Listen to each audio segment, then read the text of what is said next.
আসসালামু আলাইকুম দর্শকবৃন্দ, আমি এখন অবস্থান করতেছি ঢাকার জিগাতলা রাস্তায়।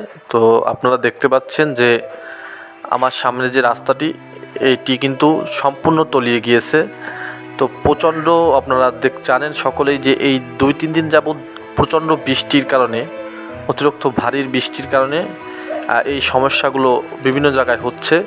তো এইখানে সমস্যা হওয়ার কারণ হলো এখানে পানি নিষ্কাশনের পর্যাপ্ত ব্যবস্থা না থাকা। এইখানে পানিটা যে সরবে সেই জায়গাটা কিন্তু এখানে নেই।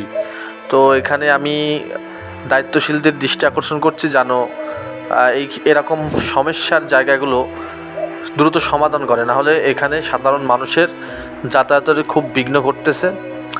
আর এই শহরের উপরে যদি এরকম অবস্থা হয়ে থাকে তো নিচু যে অঞ্চলগুলো আছে সেইখানে কী অবস্থা আমি জানি না। তো এখানে খুবই যাতায়াতের বিঘ্ন ঘটতেছে, পানিতে একেবারে সম্পূর্ণ শহর তলিয়ে গিয়েছে এক কথায়।